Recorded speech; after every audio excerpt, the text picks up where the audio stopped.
What's the scariest space fact mystery in your opinion? Vacuum decay. https cosmosmagazine.com/physics/vacuum-decay-ultimate-catastrophe is one of the scariest concepts to me. We don't know if it exists, and we won't know until it's too late. On the other hand, you'll never know. You'll just blink out of existence one day. So nothing to worry about. The Great Attractor. https en.monsieurwikipedia.org/wiki/great_attractor. A thing that affects the motion of galaxies for hundreds of millions of light-years. It's thought to just be a bigger bunch of galaxies. The Boötes void, an area of space where there should be 50,000 or so galaxies, compared to other areas of the same size. But there's only about 60. Could just be empty space for some unknown reason. Or it could be an ever-expanding intergalactic empire using Dyson spheres. Also, I think it appears to be growing, but that could just be galaxies moving away from the void. If the Milky Way had been in the center of the Boötes void, we wouldn't have known there were other galaxies until the 1960s. Greg Aldring, astronomer. Rogue planets. Planets that do not follow any given orbit. They may have been in an orbit at one time, but now they refuse to play by the rules. They were most likely knocked out of their orbit by another body, and now they are set on doing the same. There's a strangely artistic movie called Melancholia that has such a planet. That part of it is disturbing. The sheer distance between things. It's scary and somewhat depressing. It often blows my mind when I look up at two stars that look super close together and realize they are probably just as far apart from each other as they are to us. Astronomer here. There are a lot of things posted here that are not really likely to happen anytime soon or affect your life on Earth much. So, if you want something to worry about, may I introduce you to the Carrington Event of 1859.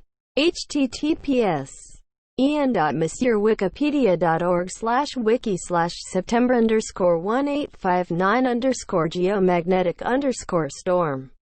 Basically, Carrington was a scientist who noticed a flash from a huge cluster of sunspots, which was the biggest coronal mass ejection from the sun ever recorded, aka a ton of material ejected from the sun at high speeds. It hit Earth within a day. Aurora were seen as far south as Hawaii. Wires on telephone poles burst into flame, and telegraph operators even reported contacting each other when not connected. If a similar event were to strike Earth today, it would cause billions of dollars in damage, because blown transformers are super hard to replace and a lot of satellites wouldn't be able to handle it. And it goes without saying you'd have a serious radio blackout for a bit until it ended on a ton of essential frequencies. The crazy thing about the Carrington event though is we really have no idea how often such events happen, but we do know that in 2012 there was a Carrington-level solar flare that barely missed Earth. https en.monsieurwikipedia.org/wiki/solar_storm_of_2012. Edit. For those making next in 2020 jokes, this is not super likely this year.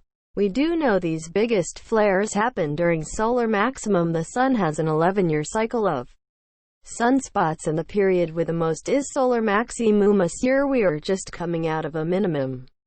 So the next max would be 2025-2026 or so. However, we really don't know how common these big flares are. Interestingly, data from other stars shows they seem to be much more common around other stars than our own, with huge implications for life in some cases. Man, I came to feel metaphorically scared, not actually scared. Shit. MOBILEBLACK whole s. Do they come with 5G though? On the surface of Mars right now is a blur CD. God help us if aliens find that. First you need to answer this, and it is vitally important. What blur CD? I think everything is terrifying about space, and I fucking love it, but one thing that scare me a lot, it's if space is infinite. Imagine what kind of gigantic monster can be in there. My favorite debate I've ever had with a friend is about gigantic space monsters. I argued that since space is infinite and we don't understand much about it, that there's a good chance that there's a gigantic space monster that's just a massive head that eats planets to live. We went back and forth for like 15 minutes at it. By the way, I won that debate. I can't accept the fact that there is no end in space. But if there is indeed an end, then what's beyond it? I'm stuck in absurdity. Edit. In the numerous answers I've received, the one that seems to come back the most is the universe is curved. You would end up back where you started.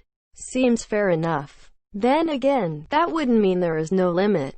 On the contrary, that would just mean we are trapped in, or on the surface of, a sphere. But there is still a limit to this sphere.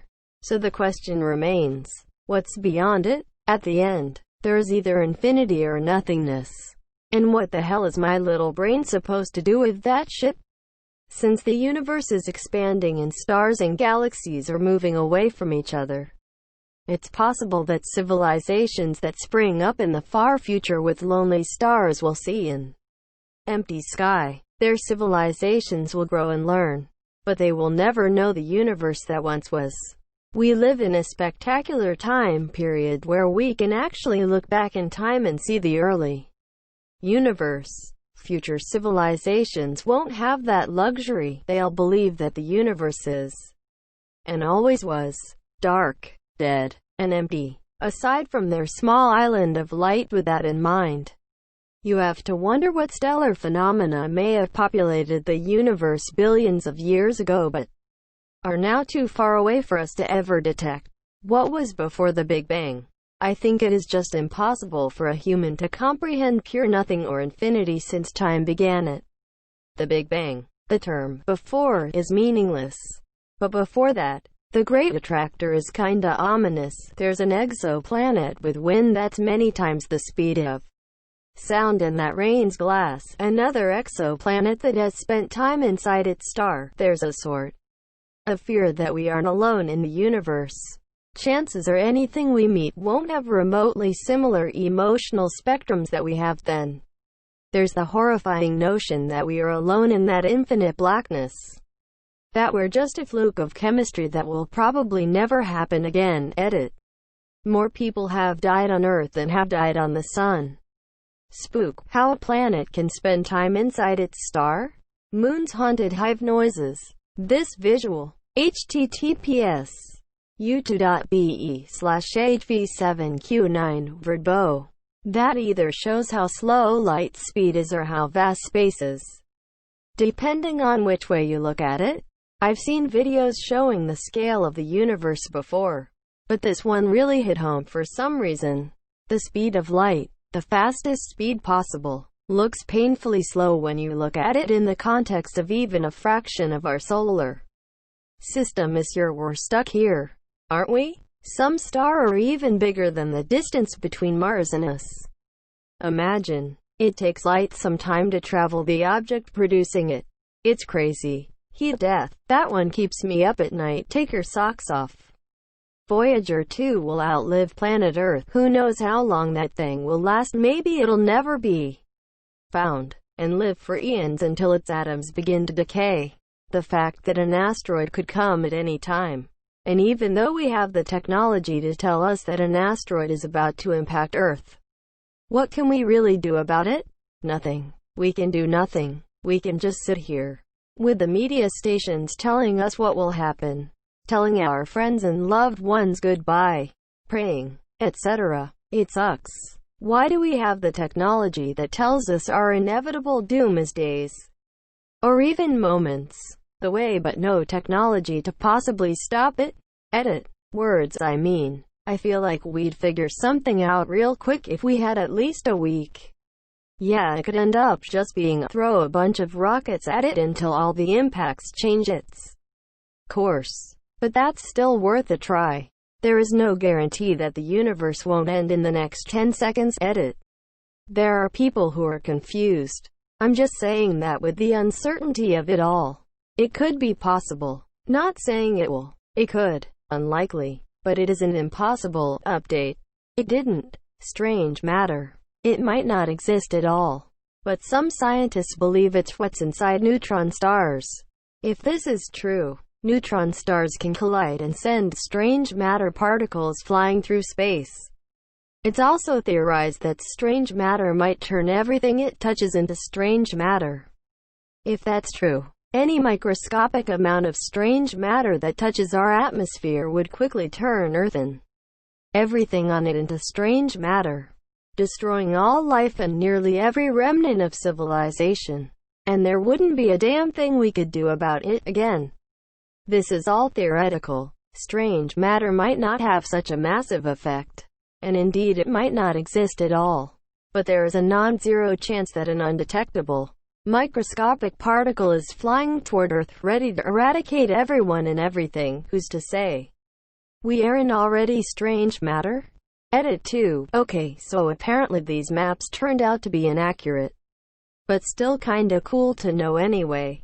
Besides, at least if we do destroy ourselves one day, at least there will be some small memory of us out there for someone to find. We have sent out maps of how to find the Earth based on maps that show where our sun is relative to pulsars.